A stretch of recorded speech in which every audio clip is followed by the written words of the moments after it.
A partir de este momento y por una hora, Radio Cultura presenta Sendero de Escritores, un programa de la Sociedad Argentina de Escritores, creado, conducido y dirigido por el doctor Antonio Las Heras.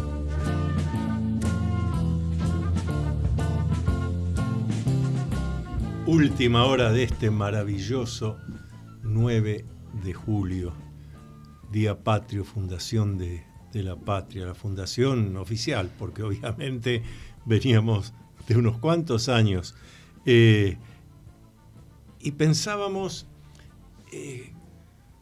de qué hablar, a qué invitado traer, a quién entrevistar en esta última hora de este 9 de julio del año 2024. Claro, tuvimos que pedirle que haga un esfuerzo, que estamos muy agradecidos, porque es una noche de mucho frío, pero tenemos aquí y vamos a compartir con él para hablar también de cosas de la patria.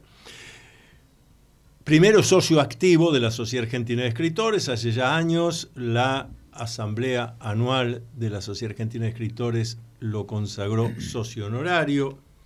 Me refiero a Salvador Roberto Martínez, historiador de la aviación. Sí que le vamos a preguntar cosas sobre la aviación argentina. Pero miren, tengo aquí el último de sus libros, Hombres y Mujeres Pioneros de la Aviación, lo muestro a la cámara, publicado hace poquito. Tenemos otro de sus libros, Aquellos Precursores 3, Homenaje a la Fuerza Aérea del Brasil. Ya después se lo vamos a preguntar a Salvador, pero este libro va a ser presentado en pocos días más en la Sociedad Argentina de Escritores, en un acto de entrada libre y gratuita. Hombre de proacción, el profesor licenciado Salvador Roberto Martínez. Les leo aquí en la solapa, porque su currículum es tan extenso. Profesor licenciado en Relaciones Internacionales, comandante mayor aviador del Ejército Argentino, de la Gendarmería Nacional Argentina, de la Policía de la Provincia de Buenos Aires y Alas Doradas Navales. Presidente del Instituto Nacional Newberiano, de la Secretaría de Cultura de la Presidencia de la Nación. Presidente, fundador del Instituto de Historia Aeronáutica y Espacial, Mayor Fuerza Aérea Argentina, Eduardo Oliviero. Vicepresidente, fundador de la Academia Santos Dumont Argentina. Presidente fundador de la Academia Jorge Chávez Darnell, Argentina. Y, como dije, licenciado en Relaciones Internacionales y profesor universitario. El licenciado Salvador Roberto Martínez, miembro honorario de la Sociedad Argentina de Escritores. Gracias por venir, Salvador, en esta noche hermosa de la patria, pero fría. Hermosa de la patria, pero fría. Sí, no. Buenas noches, Antonio. Gracias por el espacio y me siento muy honrado por esta invitación, que es para ahondar más en la cultura y sobre todo en nuestra riquísima cultura argentina, que lamentablemente por cosas de moda se han ido dejando de lado grandes escritores argentinos del siglo XIX, del siglo XX, y se han vertido hacia literatura extranjera, que no digo que sea mala como información, pero como la quinta esencia de la verdad de la argentinidad. Yo creo que tenemos que subsumir los valores intrínsecos que se escribieron en el siglo XIX y en el siglo XX en nuestra historia, ¿no? Que es tan rica, tan contrapuesta, tan encontrada y a veces tan mal escrita y mal enseñada, que eso es uno de los grandes problemas que tenemos. Cuando surge este tema de la historia mal enseñada, y ya en este mismo programa con algún otro entrevistado, también socio activo de SADE, conversábamos esto y yo les decía, cuando surge esta cuestión de la historia mal enseñada, yo digo, enseguida me viene a la mente algo que las maestras que tuve, maestros que tuve en la escuela primaria, esto hace más de medio siglo, obviamente, nos mostraban esas imágenes, esas obras de arte que todavía andan por allí, donde, por ejemplo, el general San Martín cruza la cordillera en caballo blanco y vestido con uniforme de gala. Y siempre pensé que tanto a mí como a muchos otros compañeros de la escuela, qué distinto nos hubiera resultado que nos dijeran la verdad, que nos dijeran, vea, este hombre cruzó en una litera, tenía una enfermedad, la gota, que es muy dolorosa, tenía que consumir láudano y además cruzar la cordillera y conducir a sus hombres, y en esas condiciones de extrema dificultad geográfica y de salud, sin embargo tenía que mantener la lucidez para dar las órdenes adecuadas, etc. Es la cultura del esfuerzo, de la perseverancia, que es la que finalmente hace grande a una persona o a un pueblo. No sé si coincidís. Totalmente. Y en eso del libertador, realmente es así. Conozco la cordillera, la he caminado a pie, la he caminado a lomo de mula, he estado de patrulla semanas en la cordillera, en la alta cordillera, la que cruzaron los soldados de San Martín y San Martín, la he volado en helicóptero. Y la cordillera, yo además de en mi profesión, primero fui montañés. Amo la montaña. La montaña es una cosa muy, muy especial, muy hermosa, porque ver amanecer en la montaña o ver amanecer en la cima de una montaña es estar cerca de Dios. Te llega un mensaje tan profundo, tan que te penetra en el alma, en el corazón, y respirás ese aire diáfano y vos decís, realmente, la mano del Creador, ¿no? Y transportándonos al siglo XIX. Yo te iba a interrumpir para decirte, pero vos lo hiciste en el siglo XX, había helicópteros, había ropa para el frío. No, Ahora, sí. Volvamos a esto que vas a decir. Sí. Cuando lo hizo San Martín. Cuando hizo San Martín. San Martín sufría además de cáncer. Se dice que cáncer o úlcera de estómago. Lo de úlcera está confirmado. Tenía problemas de úlcera, sí.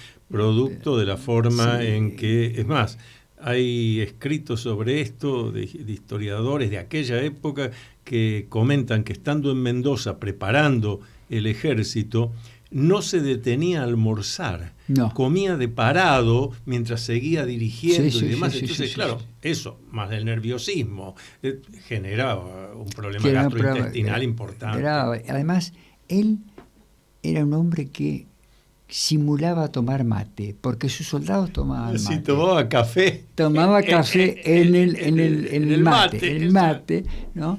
Era para arrastrar. Se ensillaba su caballo. Era un general. Sí, claro. No se ensillaba su caballo, no tenía asistente que le ensillara el caballo, porque él lo ensillaba de una manera especial. Recorría, andaba, caminaba como podía, y realmente la figura del padre de la patria, cuando se estudia, mira, aún hoy, en West Point, el Colegio Militar de los Estados Unidos de América, en Saint-Cyr, en Francia, el Colegio Militar, en Chandos, en Inglaterra, se estudia la campaña de San Martín. Aún hoy. Aún hoy. En estas primeras potencias del mundo. En estas primeras potencias del mundo. Y otra cosa, el gran presidente norteamericano, Abraham Lincoln, lo bautizó el Aníbal de los Andes. Ah, sí. El Aníbal de los Andes. Cierta ocasión, estando en los Estados Unidos, fui a dar unas conferencias y fui a West Point, por supuesto. Fui a la tradición militar más rancia de los Estados Unidos. ¿Vos sabés por qué los cadetes de West Point usan la visera lanzada así sobre los ojos? No, pero me interesa. Para mirar siempre al frente buscando el horizonte de la gloria y la libertad. Este es un detalle, ya que te tengo acá, te voy a hacer preguntas de estas cuestiones técnicas que ignoro y que seguro muchos de los oyentes también. La primera es esa, más de una vez me he preguntado, digo, pero la visera puesta tan adelante, molesta la vista. Sí, no, pero le obliga a levantar la cabeza para mirar a lontananza, buscar el horizonte. Aquel horizonte que está allá adelante, que y al que hay que ir. Que hay que ir, ¿no es cierto? Y me emocionó cuando a una compañía de cadetes de West Point pasaron cantando la marcha de San Lorenzo en español, en honor a este humilde ciudadano argentino.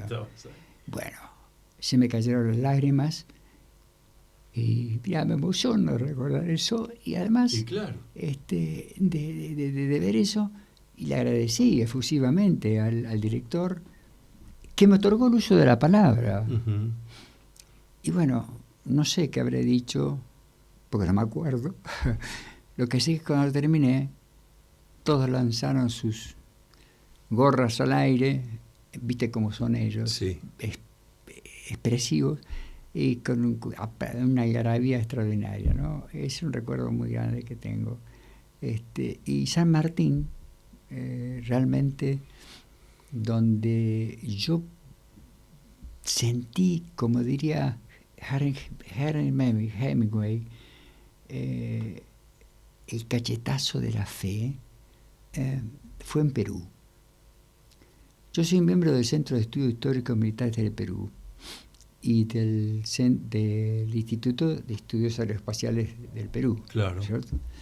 Y porque San Martín tiene que ver mucho con la aviación. Ahora te voy a contar. Uh-huh. Vas a ver.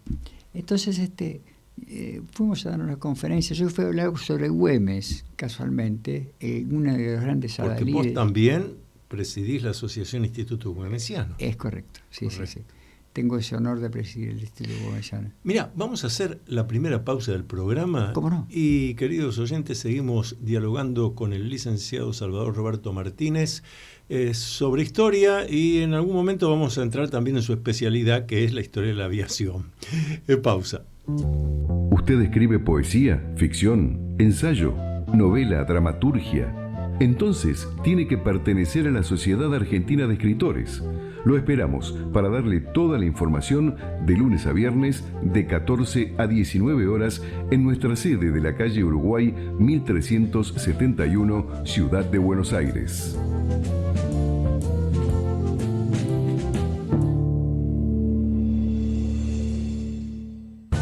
Usted está escuchando Sendero de Escritores, el programa de la Sociedad Argentina de Escritores, conducido por el doctor Antonio Las Heras.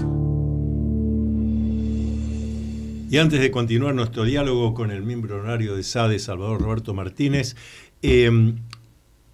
algunos comentarios sobre la Sociedad Argentina de Escritores. Acuérdense que ya está abierta la Feria Infantil y Juvenil del Libro. Está funcionando en el ex Correo Central, el CCK.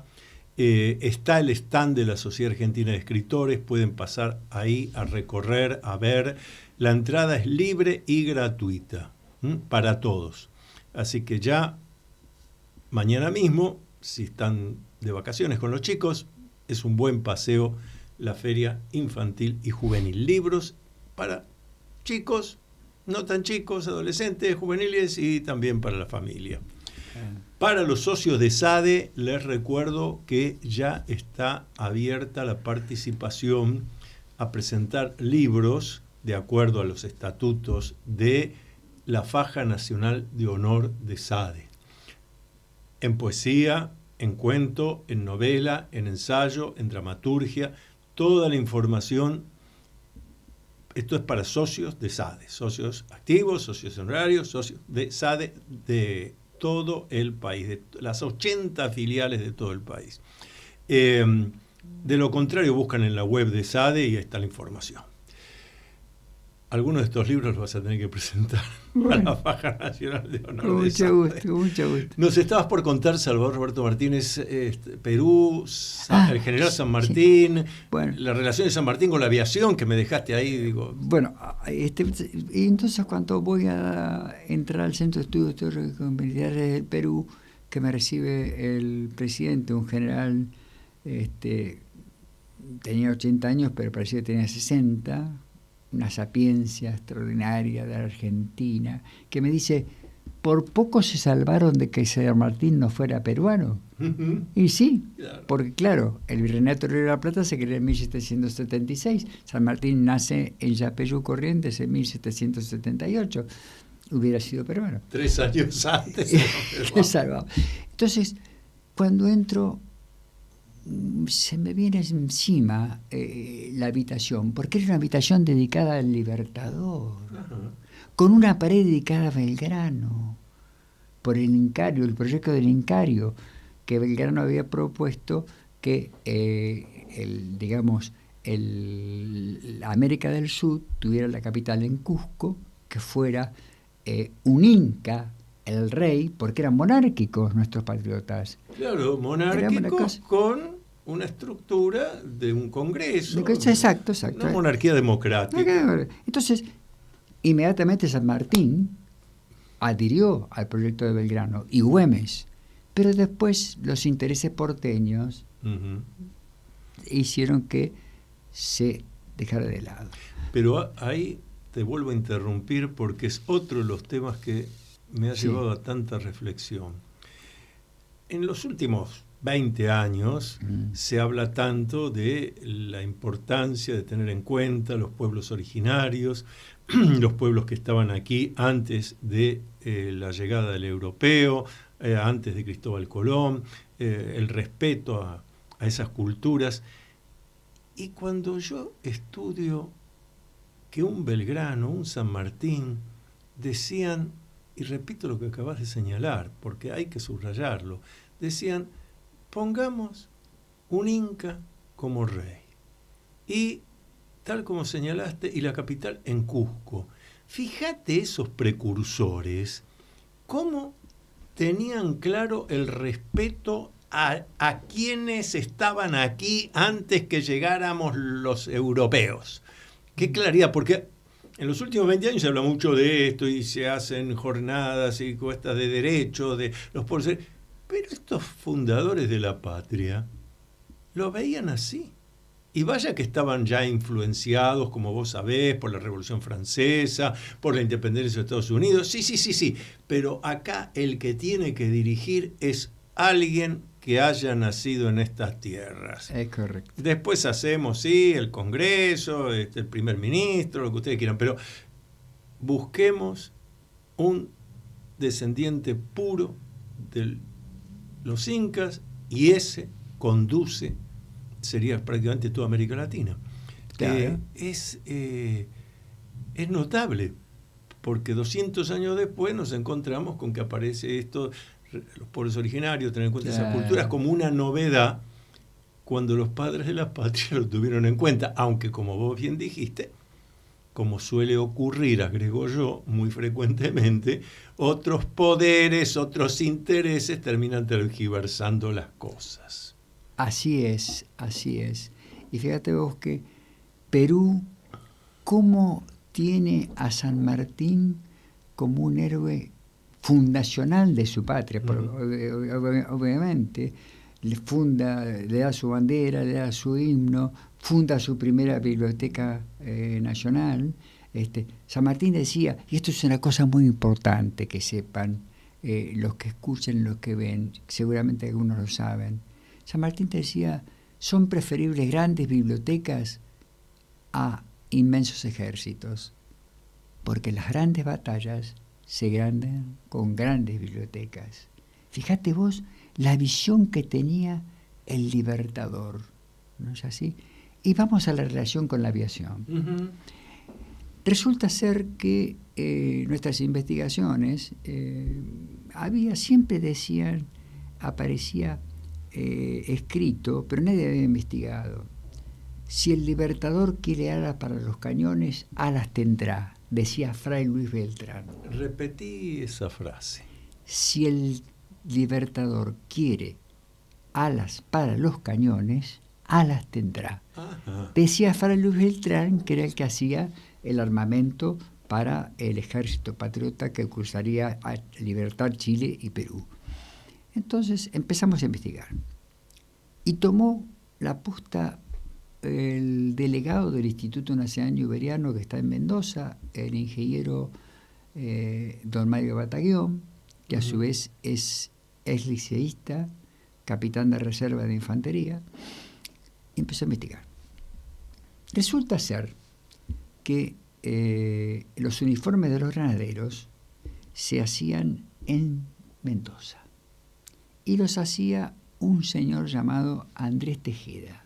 Uh-huh. Y Andrés Tejeda era amante de todo lo que volaba, los cóndores, los pájaros. Entonces, se le ocurre inventar un ornitóptero. ¿Qué es un ornitóptero? Para hacerlo fácil, un Batman con plumas, atadas con cueros, ¿no es cierto? Y con las alas, o sea, los planos del avión, con la bayeta del uniforme azul de los granaderos, allá por 1819.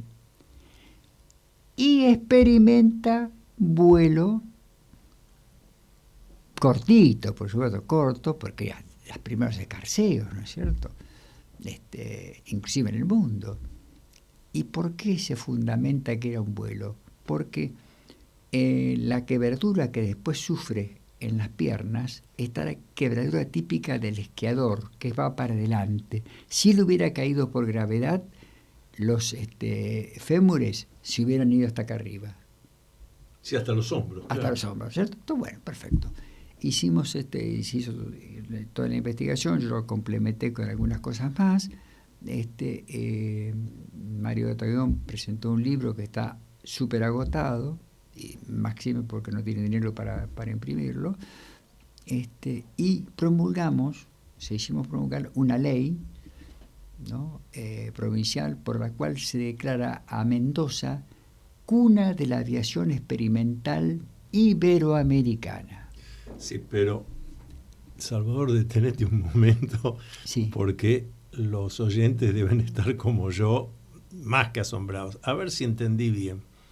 Vos lo que estás diciendo, que en Mendoza, en la época en que estaba allí acantonado el ejército del general San Martín, preparando el cruce de los Andes, hubo una persona que dijo: voy a imitar el vuelo del pájaro en un humano. En un humano, pero era para ponerle a los cañones. Porque San Martín había traído la idea que tenía Napoleón de invadir Inglaterra con globos aerostáticos. Ajá. Que después inexplicablemente Napoleón destruye ese batallón de globos aerostáticos que tenía. Uh-huh. No se sabe por qué. Investigando muchas cosas, no se sabe por qué lo destruyó. Pero San Martín le había quedado eso. Y él decía, le había dicho a Fray Luis Beltrán: necesito que algo para levantar los cañones. Él pensaba en un globo. En globo. Claro. Pero fue más allá. Pensaba en una traslación más rápida. Andrés Tejeda. Convertir técnicamente, artificialmente, a un hombre en pájaro, que vuele. Y a un cañón llevarlo volando. Es extraordinario, porque esto no se conoce. No se conoce. Mira, y lo hemos bregado, inclusive Bataguión dio acá varias conferencias, una en el Instituto Nacional Sanmartiniano, muy proficua, muy linda, muy interesante. El libro fue declarado de interés por la Secretaría de Cultura de la Presidencia de la Nación. Y bueno, ya no tiene... Pero vuelvo para que me quede del todo claro. Sí, querido. Entonces, por lo menos hubo alguien que se puso ese emplumaje e intentó salir volando, porque Sí, me decís que lo encontraron sí. con las lastimaduras. Sí, 2 veces lo hizo con poco, y la tercera vez, cuando se extiende su vuelo, Ujú. se cae y se quiebra sus piernas, Claro. pero para adelante.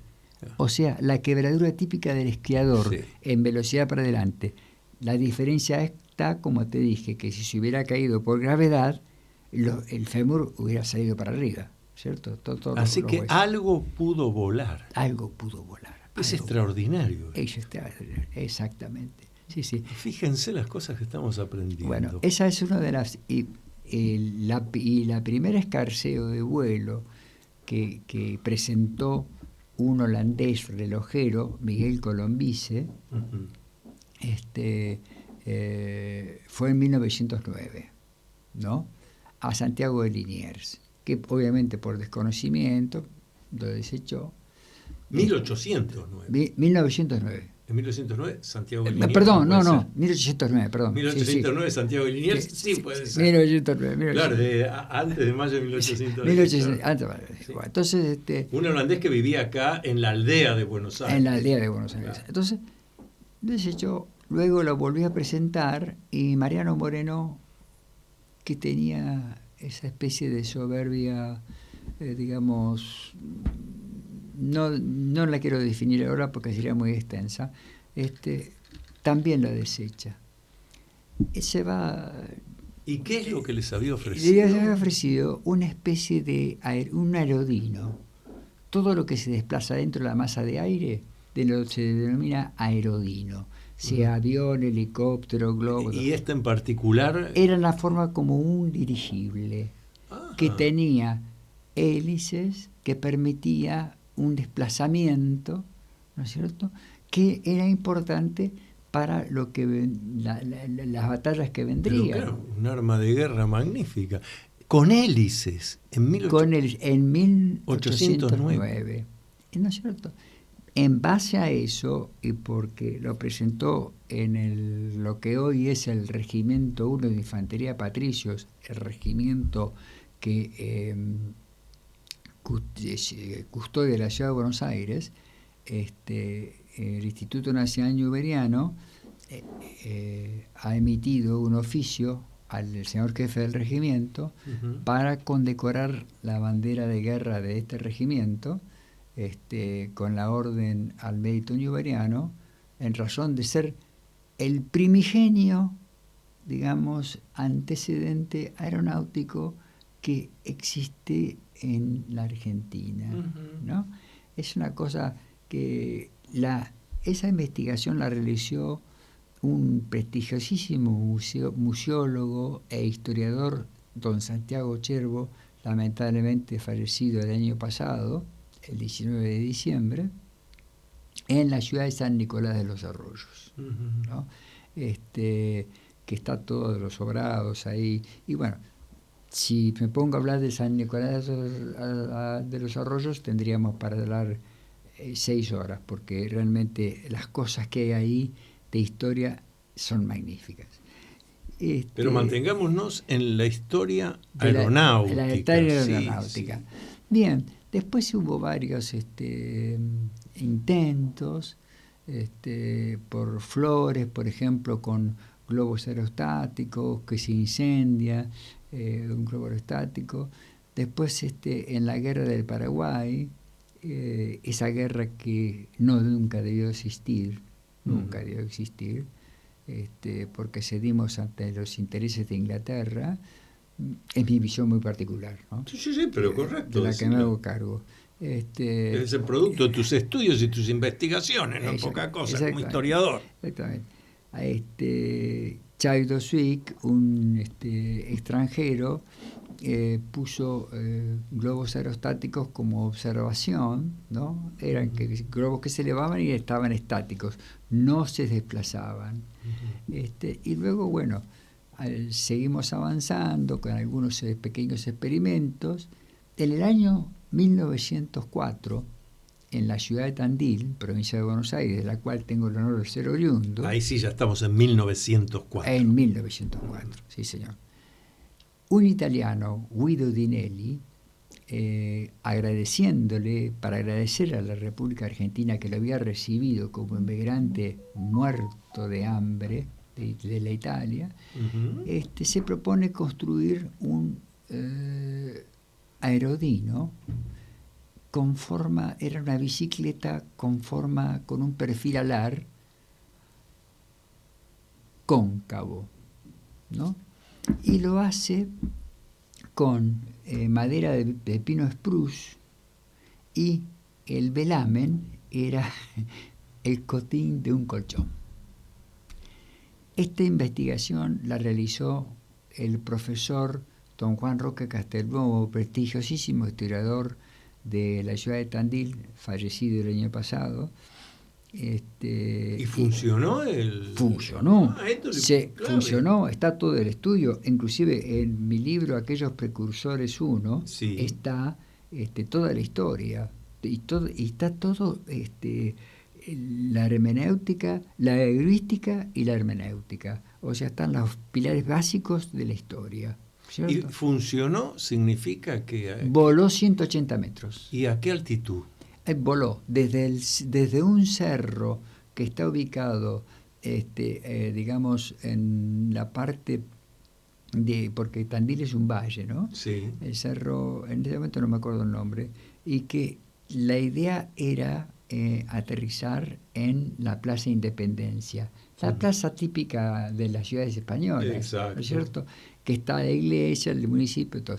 Bueno, y voló 180 metros, que lamentablemente por una maniobra que el viento lo descolocó, choca contra el piso y se rompe todo. Pero si se hubiera seguido el experimento de ese italiano que era el zapatero, no sabía nada de aerodinámica, no se sabía nada de nada, pero lo hizo, se podría haber avanzado más. Pero a los 100 años, en el 2004, a bordo de un ultraliviano, yo emulé ese vuelo de Guido Dinelli, ¿no? El 25 de mayo del 2004, a los 100 años, ¿no? Pero no se te estrelló el... No se porque te veo muy bien de salud, muy entero. Y pusimos en la cola del ultraliviano un fumígeno blanco, y el cielo ese día estaba añil, azul, hermoso, la cosa. Entonces, todos los habitantes de la ciudad de Tandil, cuando el intendente estaba izando la bandera, junto con las autoridades y los notables de la ciudad, nosotros pasamos arriba con el piloto era, porque yo iba transmitiendo por radio, el piloto era un suboficial Bracamonte de la Fuerza Aérea Argentina, que lo había prestado al ultraliviano, y quedó como la bandera argentina. Ah, qué hermoso. Quedó hermoso. Y bueno, y aterrizamos felizmente, y bueno, y después se construyó un monumento que fue ahí te interrumpo, sí. Vamos a hacer una nueva pausa del programa, pero quiero destacar esto. Yo lo presenté a Salvador Roberto Martínez como historiador, escritor, pero fíjense que no solo es historiador, es protagonista de los hechos históricos, ¿eh? Nos está contando, estuve acá, hice esto, experimenté lo otro. Qué maravilla en estos últimos minutos de este 9 de julio tener a un historiador que además es protagonista de la historia argentina. Pausa, seguimos. Atrévete a vivir en plenitud, el nuevo libro del doctor Antonio Las Heras. Puede adquirirse por Mercado Libre con envío a domicilio o en locales de librerías Cúspide. Usted está escuchando Sendero de Escritores, el programa de la Sociedad Argentina de Escritores, conducido por el doctor Antonio Las Heras. Ante todo le voy a agradecer a Leonardo Giusti que estoy haciendo mucho movimiento cerca del micrófono y él, que es un pulpo, un verdadero técnico, entonces yo me alejo y él tiene que cambiar el sistema, me acerco, prometo, Leonardo, quedarme lo más quieto posible, pero es que realmente me tiene inquieto y veo que vos también estás muy atento a lo que nos está contando Salvador Martínez, porque primeramente uno supone que la historia de la aeronáutica es algo muy reciente y nos empieza a contar cosas de San Martín en Mendoza, luego de 1904, es una maravilla. Les recuerdo, tengo acá 2 de los libros de Salvador Roberto Martínez, todos sobre historia de la aeronáutica, aquellos precursores 3, ahí lo estoy mostrando en cámara, y también hombres y mujeres pioneros de la aviación. Todos estos libros han sido publicados por Ediciones Grupo Argentinidad. Así que los que quieran buscar estos u otros libros de Salvador Roberto Martínez, Historia de la Aeronáutica, hay uno muy interesante de la vida de Jorge Newbery, son todos de la editorial Grupo Argentinidad. Pero además, si ustedes tienen ganas de conocerlo personalmente a Salvador Roberto Martínez, escucharlo, hacerle preguntas, tenemos una oportunidad. Corregime si me equivoco. Este 23 de julio. Sí, señor. 15:30 horas. Sí. Salón de Actos de la Sociedad Argentina de Escritores. Sí. Calle Uruguay 1371 de la Ciudad de Buenos Aires, entrada libre y gratuita. Salvador Martínez va a hablar especialmente sobre aquellos precursores 3, homenaje a la Fuerza Aérea del Brasil. Pero también vamos a hablar de los demás libros y además lo van a tener ahí para hacerle las preguntas. ¿Cómo es esto? No entendí aquello. ¿Es cierto tal o cual cosa? Bueno, historiador y protagonista de la historia. Así que están invitados. 23 de julio, ahora, pocos días más. 15:30 horas. Entrada libre y gratuita. Salón de Actos de la Sociedad Argentina de Escritores, calle Uruguay 1371, 4 cuadras de Uruguay y Santa Fe, Avenida Santa Fe, digo bien. Uruguay 1371, Ciudad de Buenos Aires. Bueno, vamos a estar ahí escuchándote, Salvador. Bueno, dime. Yo te había interrumpido, vos estabas desarrollando estos conceptos de lo ocurrido estamos hablando ya de principios del siglo XX, en el caso del vuelo de Tandil, sí. Pero en ese principios del siglo XX, estabas hablando de 1904, ¿qué más había de el tema, sean globos aerostáticos, sea aviones, aquí en la Argentina? Y no había tanto, había algunos había algunos pequeños experimentos en pergamino, que es una investigación que hizo también Batallón, pero digamos la eclosión que empieza con los globos aerostáticos es cuando Araón de Llorena trae un globo a la Argentina, ¿no? Araón de Llorena era un bon vivant, un dandy. Era el hombre, sí, pero más que nada era una persona dedicada a su patria. Ajá. Porque lo mismo pasa con Newbery, cuando dicen, sí, era un dandy. No, ahora si tenemos tiempo vamos a ahondar un poquito sobre Newbery. Sí, eran seres especiales.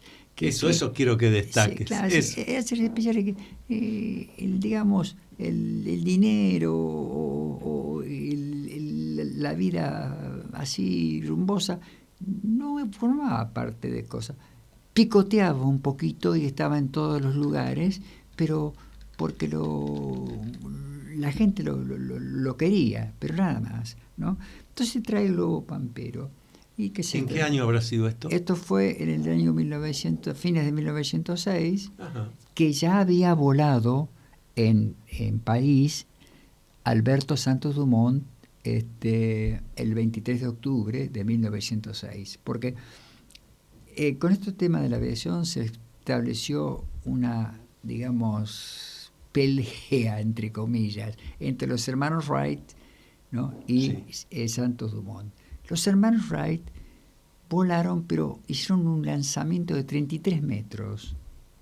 Pero, obviamente, la primera potencia del mundo se impuso como el primer vuelo. Pero en realidad, el que cumplió lo que no estaba fundada la FAI, la Federación Aeronáutica Internacional, que se funda en 1905 en Francia. 1905. En Francia.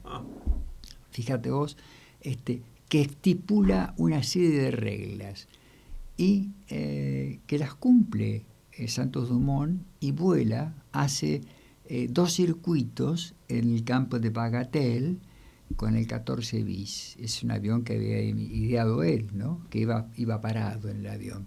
Pero fíjate vos lo que iba parado en el avión. Parado. Estos detalles. Es increíble, ¿no es cierto? Y estos detalles más. La FAI, en aquella cosa de que no se conocía nada, porque se estaba aprendiendo todo en lo que era aviación, decía que tenía que despegar con el viento a favor. Y siempre se despega con viento en contra, ¿no? Bueno, pero eso lo supieron después. Después se supo de cuántos accidentes que hubo. Bueno, entonces ahí empieza una eclosión, empieza a crecer la aviación, que habrá de crecer terriblemente con la Guerra Mundial Primera, ¿no?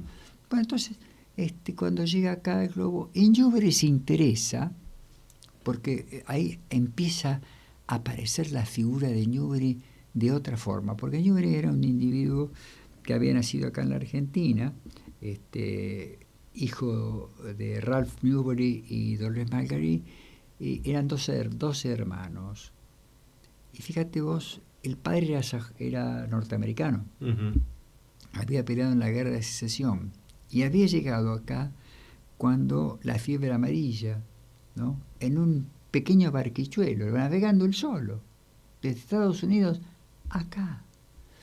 Pero le enseñó a todos sus hijos a amar la tierra donde nacieron, aplicando el ius soli. Eso es muy importante. El sajón tiene eso, distinto del latino, que siempre está con lo de dónde ha venido, ese recuerdo, esa remembranza. No. Y Newbery, yo me atrevo a decir que era más argentino que los argentinos nacidos en cuarta generación, porque defendió esta nación de cada cosa tan importante que meritó a eso hablar mucho tiempo, ¿no? Pero bueno, se hacen amigos y empieza el tema de los globos aerostáticos. Y el día 25 de diciembre de 1907 se eleva por primera vez ese globo y hace el cruce a Uruguay. Atraviesa el Río de la Plata. La Plata, se atraviesa el Río de la Plata, ¿no es cierto? Algo notable. ¿Qué año me dijiste? 1907. 1907. La Nochebuena de 1907 no alcanzaba el gas para enfriar porque no llegaba bien la cañería, hasta que pudieron conseguir, inflan, y claro, cuando la temperatura empieza de ambiente a elevarse, obviamente el gas se expande, ¿no es cierto? Y se elevan, cruzan el Uruguay, ¿no? Llevaban un salvavidas que habían sacado de un yate de un amigo, ¿no es cierto? Y por supuesto, vestidos con jaqué, galera, champaña, era una cosa distinguida, ¿no es cierto? Bueno, ahí empieza el tema de la aeroestación. Pero espera. Sí. Y ese vuelo tiene éxito, llegan al Sí. Uruguay y aterriza el globo en Uruguay. Sí, tienen éxito, sí. Así que al primer intento lo logran. Sí. Pero otra cosa más, todo esto financiado por ellos, por Aarón Por de el- Anchorena, Jorge Newbery. Sí, por eso. Me tomé prestado el salvavidas del barco de mi amigo. Todo privado. Todo privado. Con el sueldito de Newbery, que era director de alumbrado de la ciudad de Buenos Aires, Sí. que prácticamente lo donaba todo. Newbery vivía con minucias, era un individuo que amaba el deporte y sobre todo a los boxeadores. Había sido campeón universitario en Estados Unidos de boxeo, Newbery, ¿no? A tal punto que hay un tango que se refiere precisamente, que dice cuando un compadrito lo calzó de cross. Exactamente. El compadrito Jorge Newbery, que además bailaba muy bien el tango. Que en aquella época era considerada la música de la chusma, Claro. que lo trajo al centro. Y hoy el tango es patrimonio de la humanidad. Claro. Jorge Alejandro Newbery. Bueno, sigue el tema esto de la aviación y sucede que en 1909 su hermano, Eduardo Newbery, junto con otro señor, iban a empezar una travesía. El otro señor, Howen, llega tarde y estaba el sargento Romero, del ejército argentino. Y dice, bueno, mire, ingeniero, como usted no viene su compañero, lo acompaño yo. Claro. Pero venga. El globo desapareció. Nunca se encontró. Con el hermano de Jorge Con Newbery. el hermano ¿Qué se llamaba? Eduardo Newbery. Eduardo Newbery. Que curiosamente no tiene una calle en Buenos Aires con su nombre. Inclusive lo hemos propuesto varias veces, ponerle una calle Eduardo Newbery. No hemos tenido... Al menos una plazoleta, pero una algo. plazoleta o algo, pero no hemos tenido de las autoridades ninguna respuesta jamás. Podemos perseverar en eso, podemos perseverar. Vamos pero, a perseverar. ¿qué pasó? Estás diciendo que el globo se esfumó, desapareció. Se desaparece. ¿Cómo puede explicarse esto del conocimiento aeronáutico? Porque ellos llevaban palomas mensajeras, que cada hora tenían que largarlas para que las gentes supieran dónde estaban. Uh-huh. Bueno, la última paloma mensajera llegó y no llegó ninguna más. Se cree que se perdió en el mar. Se cree que se perdió en el mar. Se cree. No hay datos recientes. Imagínate que en aquella época, búsqueda de salvamento. Radar no había tampoco. No había nada. Entonces, bueno, pero... Y ahí decae un poco el entusiasmo de la aviación. Viene el año de 1910. 100 años de el 25 de mayo. Claro. Entonces se organizan grandes fastos. Newbery prepara la iluminación de la ciudad de Buenos Aires. Eso que vemos ahora tan normal, tan común, no era así. Y Newbery lo dio y lo puso y lo trajo de Estados Unidos. ¿De dónde no? Si no lo voy a traer, ¿no? Iluminar los monumentos, algo extraordinario. Y ahí se organiza un concurso para aviadores extranjeros y vienen, por ejemplo, viene un francés, Henri Bregui, y viene un italiano, Poncelli. Poncelli vuela primero que él, en 1910, el 30 de enero, era el día de mi cumpleaños, el día de cuando nació Franklin Delano Roosevelt, aquel gran presidente norteamericano del New Deal. Y resulta ser que, como no había autoridad que lo estuviera fiscalizando, no se lo dieron por oficial. Ajá. Henri Bregui vuela el 6 de febrero en Longchamps, campo de Longchamps, en la provincia de Buenos Aires, y como estaban las autoridades del Aeroclub Argentino, se lo dan por oficial y dicen que es el primer vuelo a motor en Sudamérica, lo cual es errático. El primer vuelo a motor en Sudamérica, está escrito acá en este libro, en el homenaje a la aviación brasileña, fue en Brasil, el 7 de enero de 1910. Duró 11 segundos. Pero ¿qué pasa? Lo hizo Henri Sanson de Labo, un extranjero nacionalizado brasileño. Brasil no tenía aeroclub que fiscalizara la prueba. Claro. ¿Y cómo son las cosas de la aviación? Durante 24 horas tuvo él el motor haciéndolo andar para que no fallara. Justo ese día que se congrega en Campo dos Afonsos una gran multitud, cuando despega, vuela 11 segundos y se planta el motor. Y falla. Es terrible, ¿no? Vamos a hacer la última pausa del programa. Seguimos conociendo historia de la aeronáutica argentina, latinoamericana, mundial, con el licenciado Salvador Roberto Martínez. Los miembros de la Sociedad Argentina de Escritores tienen libre acceso a la Feria Internacional del Libro de Buenos Aires, tener a la venta sus libros en el stand de nuestra entidad y espacio para dialogar con los lectores. Otro de los tantos beneficios de ser miembro de la Sociedad Argentina de Escritores. Usted está escuchando Sendero de Escritores, el programa de la Sociedad Argentina de Escritores, conducido por el doctor Antonio Las Heras.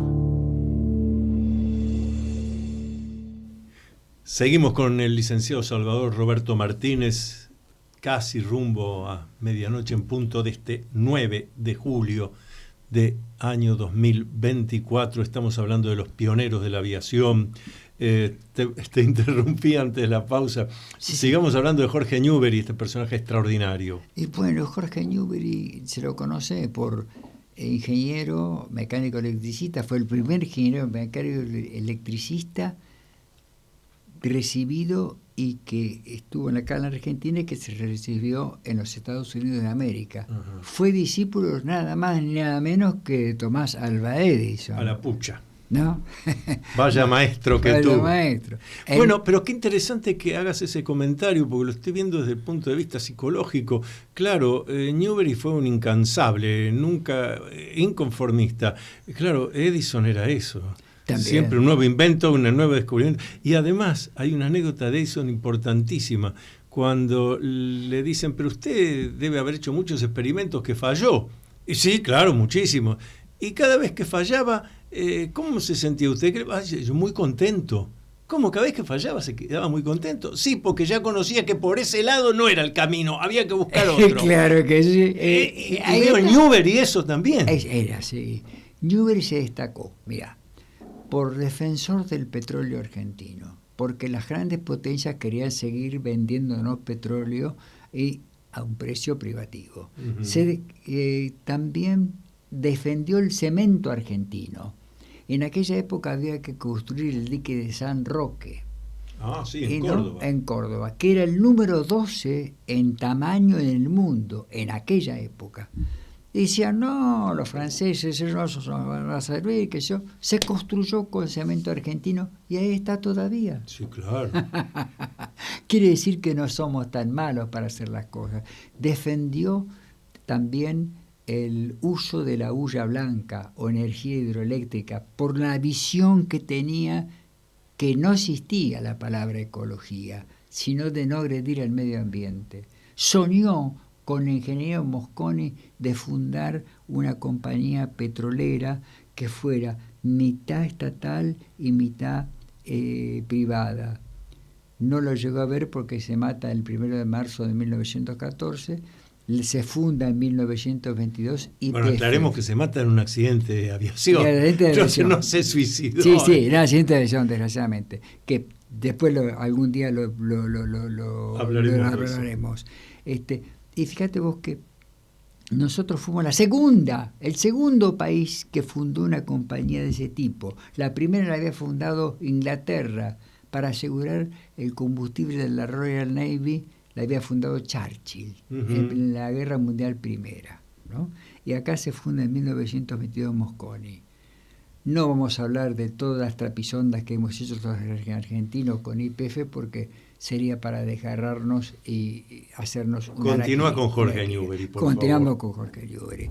Y lo que más destacable de Newbery era una palabra que se puso muy de moda con fines políticos acá en la Argentina, la palabra inclusión. Ujú. Incluir a todos los habitantes argentinos que tuvieran educación, alimentación, justicia, recreación. Eso estaba en la búsqueda de Jorge Newbery. En la búsqueda de Jorge Newbery. Qué extraordinario. Y fíjate vos que en aquella época las compañías extranjeras que explotaban la electricidad, por una bombita de luz, Ujú. cobraban lo mismo que por una pieza de un conventillo, ¿no es cierto? Sí. Entonces se racimaban Es el los alquiler argentinos. mensual de la pieza de un conventillo era lo que te costaba una lamparita La eléctrica. de luz. Y no reinvertían un centavo en el país. Se lo llevaban al exterior. Salvador Roberto Martínez, nos queda el último minuto, te lo dejo. El último minuto, argentinos, 9 de julio. Recuerden, la patria somos todos. La patria la hacemos entre todos. Acá no es un partido de pelota. Esto es para que seamos un país que soñaron nuestros padres fundadores. ¡Viva la patria! ¡Viva la República Argentina! Nosotros continuamos martes que viene, 23 horas, aquí por Radio Cultura. Luminoso abrazo a todos y cada uno. Luminoso abrazo. Hasta aquí usted escuchó Sendero de Escritores, programa de la Sociedad Argentina de Escritores. Creado, conducido y dirigido por el doctor Antonio Las Heras.